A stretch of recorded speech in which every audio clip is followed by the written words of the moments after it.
Hello दोस्तों, हम आज पढ़ेंगे advent of European in India. Okay, कैसे यूरोपियन जो है वो इंडिया में आए हैं, क्या ऐसी कंडीशन रही थी उनको जो है वो इंडिया में आना पड़ा, और अगर वो आए हैं तो कहाँ से आए हैं, यहाँ पे क्या क्या किया है, यहाँ की जो हिस्ट्री है वो कैसे बदली है, फिर आगे ओके यहाँ पे क्या क्या लड़ाइयाँ हुई हैं, क्या क्या सब कुछ इसमें जो है हम आज इस वीडियो में कवर करने वाले हैं। तो जो वीडियो है वो उन सभी के लिए इम्पोर्टेंट होने वाली है जिसमें से जिन एग्ज़ाम में हिस्ट्री के क्वेश्चन जो है वो पूछे जाते हैं। ओके, तो बड़ी डिटेल से हम इस वीडियो को करने वाले हैं। हर एक लाइन अपने आप में जो है एक क्वेश्चन रहेगी। ओके, तो स्टार्ट करते हैं आज की वीडियो। और अगर वीडियो अच्छी लगी तो लाइक ज़रूर कीजिएगा और चैनल को सब्सक्राइब कीजिएगा ताकि जो भी लेटेस्ट वीडियो आए वो आपको जो है उसकी नोटिफिकेशन मिल जाए। तो पुर्तगीज़ के बारे में, पुर्तगालियों के बारे में हम सबसे पहले आज यहाँ पे डिस्कस करने वाले हैं, क्योंकि सबसे पहले ही कौन आए थे जी? पुर्तगाली आए थे। क्वेश्चन बड़ा अच्छा है। सबसे पहले यूरोप से सबसे पहले इंडिया में कौन आया था? आंसर रहेगा जी पुर्तगाली जो है वो आए थे। ओके, पुर्तगाली आए क्यों थे? आपको पता होगा कि ये जो यहाँ पे अगर मैं बात करता हूँ यूरोप और इंडिया के बीच में, ओके, ईरान, अफ़गानिस्तान, तुर्की, ओके, अगर मैं यहाँ की बात करता हूँ तो यहाँ पे जो है वो रोमन एम्पायर का जो है वो राज हुआ करता था। किसका राज हुआ करता था जी? रोमन एम्पायर का। अब रोमन एम्पायर की बात मैं को एक बार मैप दिखा देता हूँ। हाँ जी, ये रहा। ओके, तो यहाँ पे मैं आपको बताता हूँ कि जो यहाँ पे ये था, यहाँ पे जब रोमन एम्पायर जो है इसका राज हुआ करता था तो 7वीं शताब्दी में इसका जो है वो खात्मा होता है जी। ओके, जब इसका खात्मा होता है, ओके, तो इजिप्ट और पर्शिया, ओके, इजिप्ट और पर्शिया में कौन डोमिनेट हो जाते हैं जी? अरब। कौन डोमिनेट हो जाते हैं जी? अरब। अब यहाँ का जो रास्ता है, यहाँ की जो भूमि है उसके ऊपर किसका अधिपत्य है जी? अरब का। ओके, अरब के जो लोग हैं उनका जो है यहाँ पे अधिपत्य था, वो जो है यहाँ पे वो राज कर रहे थे। तो अब जाहिर सी बात है, ऐसा नहीं है कि पहले जो है वो यूरोप के साथ इंडिया का कॉन्टैक्ट नहीं था। अगर आप यहाँ पे मैं इसको रब करता हूँ तो आप यहाँ पे देखोगे कि ये रास्ता था जी इंडिया में आने का। ये क्या था जी? लैंड टू लैंड था, मतलब ये भूमि से भूमि का रास्ता था। अब जो है क्या रहेगा, यहाँ पे अरबियन जो लोग थे उनका जो है कब्जा हो चुका है। अब दो रास्ते हैं, या तो वो यहाँ से आए या फिर वो यहाँ से रेड सी से होता हुआ इस भूमध्य सागर से होता हुआ आए। अब जब ये दोनों तरफ से ज़्यादा था तो यहाँ तो इसको अरब लोगों को टैक्स देना पड़ता था, और जब यहाँ से रेड सी से जाता था तो इस्लामिक जो रूलर थे उनको टैक्स देना पड़ता था, और ये टैक्स बहुत ज़्यादा था जिसके कारण इनका जो प्रॉफिट था वो बिल्कुल कम रह जाता था। तो इस वजह से अब इस यूरोप के लोगों को इंडिया तक पहुँचने के लिए एक नए रास्ते की ज़रूरत थी, और ज़रूरत के साथ साथ, रास्ते के साथ साथ इनको चीज़ों की भी ज़रूरत थी। ओके, चीज़ों की ज़रूरत थी, स्पाइसेस थे, चाहे वो सिल्क है, चाहे वो दूसरे प्रीशियस स्टोन्स हैं, उनके लिए इनको बहुत ज़्यादा ज़रूरत थी जी इंडिया के साथ ट्रेड करने की, और ट्रेड करने के लिए रास्ता चाहिए था। तो अब जो है वो नए रास्ते ईजाद करना इनकी मजबूरी थी।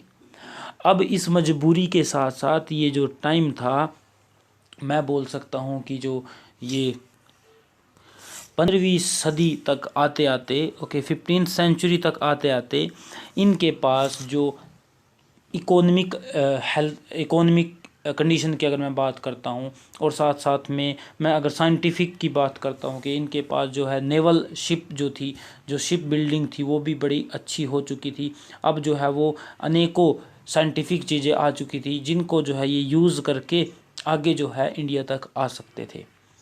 अब इनके पास चीज़ें भी थी, कंडीशन भी थी, और ये था ज़रूरत भी थी कि इनको जो है वहाँ पे जाना ज़रूरी है। ओके, तो अब यहाँ से स्टार्ट होता है जी इंडिया की तरफ आना। सबसे पहले पुर्तगाल ये रहा जी यहाँ पे, यहाँ से आते हैं जी।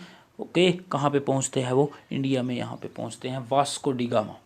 ओके, वास्को डी गामा चलते हैं जी। वास्को डी गामा यहाँ से होते हुए यहाँ पे आते हैं जी, केप ऑफ गुड होप्स में यहाँ पे आते हैं। जब यहाँ पे आते हैं तो ये सोचते हैं कि यही इंडिया है, बट यहाँ पे एक गुजरात का व्यक्ति मिलता है। ओके, गुजरात का एक यहाँ पे व्यक्ति मिलता है, नाम क्या है जी? अब्दुल माजिद। अब्दुल माजिद नाम का एक व्यक्ति मिलता है, वो बोलता है कि जी साहब ये इंडिया नहीं है। ओके, तब आप चलो मैं आपके साथ चलता हूँ, हमको रास्ता पता है जी इंडिया का। तब यहाँ से ये होता हुआ कहाँ पे पहुँचता है जी, इंडिया पे ये पहुँचता है। ओके, इंडिया फिर वहाँ पे ये पहुँचता है। ओके, तो ये कब पहुँचता है जी, इसका जो रास्ता है यहाँ से होता हुआ ये बिल्कुल तटीय क्षेत्र से जाता हुआ कहाँ पे पहुँचता है, इंडिया में पहुँचता है। कौन पहुँचता है जी, वास्को डिगामा। और कब पहुँचता है, 1498 में। कब पहुँचता है जी, 1498 में जो है ये वहाँ पे पहुँचता है। ओके, तो इसके बारे में आपको ये मैप तो यहाँ पे पता चल चुका है कि कहाँ से क्या कुछ हुआ था। ओके, एक बार हम पीछे स्लाइड की तरफ चलते हैं। The cape route was discovered from Europe to India by Vasco da Gama. He reached the port of Calicut on 17 मई 1498। 1498 में ये कैलिकट के बंदरगाह पे जो है वहाँ पे पहुँचता है, कैलिकट में ये पहुँचता है। और वहाँ का जो एक राजा था जैमुरीन जिसका नाम था, उसके द्वारा, हिंदू रूलर था ये, उसके द्वारा इसका जो है वो अच्छा स्वागत किया जाता है। ओके, उसका अच्छा स्वागत किया जाता है। This led to the establishment of trading station at Calicut, Cochin and Cannanore. उसके साथ फिर ये क्या करता है जी, आगे वहाँ जा कर के अपने ट्रेडिंग स्टेशन बना लेता है कि वहाँ से ये ट्रेड करता है जी यूरोप में और इंडिया में। कैलिकट बनाता है कोचीन में और कनौर में। ओके, तो इस तरीके से आगे फिर ये बढ़ता चला जाता है वास्को डिगामा। ओके, और पुर्तगाली जो आगे बढ़ते चले जाते हैं।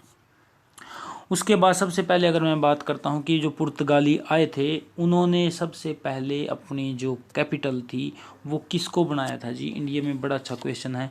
Cochin was the early capital of Portuguese in India. सबसे पहली कैपिटल क्या थी जी, कोचीन थी। मतलब ये रहेगा कि अब ये कोचीन से जो है वो यहाँ से ट्रेड करना जो है वो स्टार्ट करेंगे। Okay, later Goa replaced it. अब जो इनकी पहले कैपिटल कोचीन थी, अब उसको रिप्लेस किया गया, बाद में गोवा बनाया गया। और कब बनाया गया वो हम आगे इस वीडियो में जानेंगे। ओके, हर एक लाइन जो है वो इम्पोर्टेंट है, हर एक लाइन अपने आप में क्वेश्चन है। Cochin was the early capital of Portuguese in India. सबसे पहली पुर्तगालियों की कैपिटल, राजधानी क्या थी इंडिया में, आंसर रहेगा जी कोचीन। दूसरा क्वेश्चन आ सकता है कि कोचीन के बाद पुर्तगालियों की राजधानी क्या बनी, आंसर आएगा जी गोवा। कब बनी है आगे हम इस वीडियो में जानेंगे, किसने बनाई है ये भी हम आगे वीडियो में जानेंगे। ओके, अब जो पुर्तगाली हैं वो इंडिया में आ चुके हैं, बट ऐसा नहीं है कि यही अकेले पुर्तगाली थे जो इंडिया में थे, इससे पहले नहीं थे। बिल्कुल थे जी, इससे पहले भी चाइनीज़ भी थे, अफ्रीकन भी थे, पुर्तगाली भी थे। अब ये आते हैं वास्को डी गामा वगैरह, तो अब ये इनका काम क्या है कि जो दूसरे हैं उनको यहाँ से हटाना है, उनको यहाँ से हटाना है। इनका मेन पर्पज़ यही रहेगा। इसका मतलब यही है कि हमको सिर्फ अकेले को ही यहाँ पे ट्रेड करना है, व्यापार करना है। मतलब अब इनकी जो पॉलिसी रहेगी वो मोनोपोली रहेगी। मोनो का मतलब है एक। ओके, सिर्फ ये चाहते हैं कि इनकी ही एक अकेले की यहाँ पे ट्रेडिंग हो। ओके, तो अब जो है आगे जो भी इनके गवर्नर आएंगे, जो भी इनके स्टेप रहेंगे, वो मोनोपोली की तरफ रहेंगे कि हमको जो है वो सिर्फ हमको ही यहाँ पे ट्रेड करना है। ओके, जो दूसरे रहेंगे उनको जो है ये हटा देंगे यहाँ से। तो अब हम बात करते हैं जी इनके फर्स्ट गवर्नर के बारे में। पुर्तगालियों के एक बड़ा अच्छा क्वेश्चन बनता है कि पहला गवर्नर कौन था। फ्रांसिस्को डी अल्मेडा जो है इनका पहला गवर्नर था, फर्स्ट गवर्नर ऑफ पुर्तगीज़।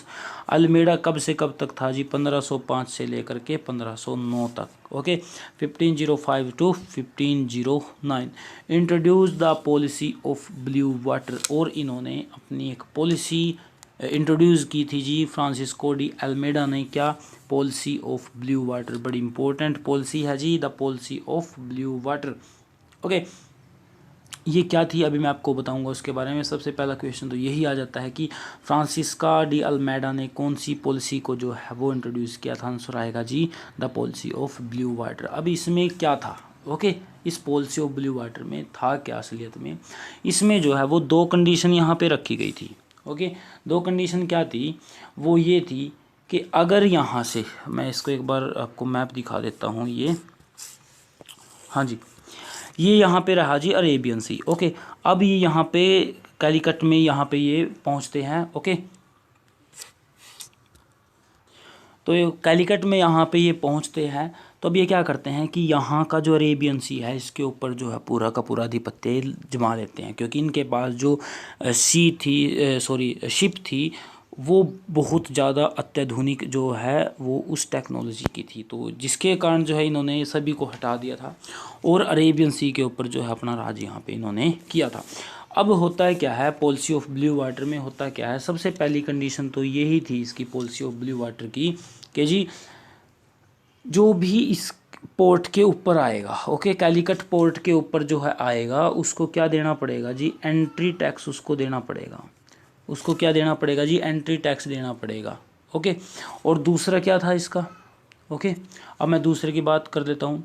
एक कार्टेज सिस्टम इन्होंने चलाया था, उसमें क्या था, अगर यहाँ से कोई भी शिप जाती है अरेबियन सी से होते हुए, क्या सिस्टम था, कार्टेज सिस्टम था, मैं यहाँ पे लिख देता हूँ कार्टेज सिस्टम।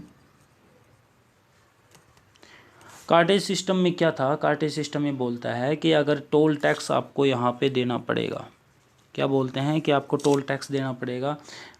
टोल टैक्स किसको देना पड़ेगा, जो भी शिप पास रहेगी अरेबियन सी से उसको क्या देना पड़ेगा जी, टोल टैक्स उसको देना पड़ेगा। और ये जो ऊपर एंट्री टैक्स था इसको हम क्या सिस्टम बोलते हैं, इसको बोलते हैं फितोरिया सिस्टम। मैं यहाँ पे लिख देता हूँ FEITORIAZ, फितोरिया सिस्टम जो है ये बोला जाता है कि ये एंट्री टैक्स था, और जो कार्टेज सिस्टम था वो टोल टैक्स था कि यहाँ से जो भी शिप जाएगी उसको जो है यहाँ पे टैक्स देना पड़ेगा। ओके, तो ये था जी the policy of blue water, मतलब ये रहेगा कि जो अरेबियन सी के ऊपर कंट्रोल रहेगा पूरा का पूरा पुर्तगीज़ का रहने वाला है। ओके, उसके बाद सेकंड गवर्नर आता है जी पुर्तगालियों का, नाम क्या है जी, अल्फोंसो डी अल्बुकुर्क जो है वो सेकंड गवर्नर रहता है जी पुर्तगीज़ का। कब से कब तक, 1509 से 1515 तक। ओके, और अगर मैं बोल दूँ कि रियल फाउंडर पुर्तगीज़ का, ओके, जो कोई था वो कौन था जी, वो अल्फोंसो डी अल्बुकुर्क था जी। ओके, रियल फाउंडर था जी पुर्तगीज़ एम्पायर का इंडिया में। ओके, इसमें लास्ट में है कि ही captured Goa from the ruler of Bijapur in 1510, मतलब यह है कि 1510 में ये गोवा को हथिया लेता है जी। कहाँ से हथियाता है, बीजापुर से ये हथिया लेता है। ओके, बीजापुर से ये हथिया लेता है। वहाँ का रूलर कौन था, यूसुफ आदिल शाह। यूसुफ आदिल शाह वहाँ का रूलर था। तो ये 1510 में वहाँ के जो बीजापुर का रूलर था यूसुफ आदिल शाह, वहाँ से गोवा को हथिया लेता है। अब गोवा का किसके अंडर में है जी, पुर्तगालियों के अंडर में चला गया है। ओके, उसके बाद फिर जो है आता है जी यहाँ पे नीनो दा कुन्हा। नीनो दा कुन्हा कब से कब तक रहता है, 1529 से लेकर के 38 तक जो है ये रहता है। आपको स्टार्टिंग में ही बताया था, सबसे पहले इनकी जो राजधानी थी, इनकी राजधानी पहले जो थी वो कोचीन थी, और उसके बाद गोवा चेंज हुई थी। यहीं से क्वेश्चन ये आता है, नीनो दा कुन्हा ये ट्रांसफ़र करता है जी कैपिटल को कोचीन से कहाँ पे लेकर चला जाता है जी, गोवा में। और कब लेके चला जाता है जी, 1530 में ये पुर्तगालियों की कैपिटल जो है वो चेंज होती है। एंड एक्वायर्ड दीव एंड बसेन फ्रॉम बहादुर शाह ऑफ गुजरात। गुजरात का रूलर था बहादुर शाह, उसके साथ लड़ाई होती है और वहाँ से बसेन को और दीव को जो है ये हथिया लेते हैं। ओके, तो अब जो है वो वेस्टर्न साइड में, पूरी की पूरी वेस्टर्न साइड में अगर मैं बात करता हूँ यहाँ से ये, तो इस साइड में जो है पूरा का पूरा किसका अब रूल हो चुका है जी, पुर्तगालियों का यहाँ पे रूल हो चुका है। ओके, अब हम बात आगे करने वाले हैं, इसको एक बार रब करता हूँ और आपको यहाँ पे बता देता हूँ कि 1534 में जो है वो बसेन की ट्रीटी होती है, किसके साथ, बहादुर शाह के साथ। गुजरात का ये रूलर था किसकी, पुर्तगालियों की, जिससे दीव और बसेन जो है इनके अंडर में आ जाता है। ओके, आगे ये पढ़ लेना कि मार्टिन अल्फोंसो डी सूजा 1542 से 1545 तक, और इनके टाइम में एक सेंट आते हैं जी जेवियर नाम से इंडिया में। ओके, ये इतना इम्पोर्टेंट नहीं है। ओके, अब मैं थोड़ा सा और भी चीज़ें आपको जो है वो बता देता हूँ। वो ये रहती है कि इनकी जो है वो ब्रिटिशर्स के साथ भी अब लड़ाई होगी। ओके, तो बैटल ऑफ सुवाली आती है जी एक, बैटल ऑफ सुवाली, ये कब होती है जी? 1612 में ये होती है। ये किस किस के बीच में होती है जी? एक तो इंग्लिश के बीच में होती है जी, और ये होती है पोर्तुगीज़ के बीच में। अब पोर्तुगीज़ के और इंग्लिश के बीच में ये होती है, और यहाँ पे कहाँ पे होती है? गुजरात में होती है। तब उसके कारण क्या रहेगा, जो सूरत है वो किसके अंडर में चला जाएगा जी? वो इंग्लिश के अंडर में यहाँ पे चला जाएगा। और जैसे ही ये इंग्लिश के अंडर में चला गया तो इनकी जो मोनोपोली है वो यहाँ पे क्या है, वो टूट जाएगी। ओके, वो पुर्तगीज़ के यहाँ पे मोनोपोली टूट जाएगी। कई बार क्वेश्चन पूछ सकता है कि बैटल ऑफ सुवाली जो है कब हुआ था? 1612 में। किसके बीच में? ब्रिटिश एंड पुर्तगीज़ के बीच में हुआ था। ओके, तो अब यहाँ से जो है, अब 16th सेंचुरी में जो है वो पुर्तगीज़ की जो पावर थी वो कम होगी, और लास्ट में बिल्कुल ये ख़त्म हो जाएंगे। सिर्फ कुछ ही इलाके में जो है ये रह जाएंगे। तो पुर्तगीज़ ने जो है वो सूरत तो दे ही दिया है 1612 में। उसके बाद होता क्या है, they lost Hooghly in 1613 after being driven out by Qasim Khan a Mughal noble of Shahjahan. तो मुगलों के द्वारा भी हुगली जो है इनसे छीन लिया जाता है 1631 में। अच्छा क्वेश्चन बनता है जी यहाँ से कि हुगली कब छीन लिया जाता है जी पुर्तगालियों से? 1631 में। किसके द्वारा? मुगलों के द्वारा। उसके बाद 1661 में भी एक कहानी होती है जी, मैं आपको वो बता देता हूँ कि 1661 में होता क्या है। एक तो होता है जी ये पुर्तगालियों की तरफ से होता है Prince Charles. Okay, sorry, England की तरफ से होता है जी प्रिंस चार्ल्स।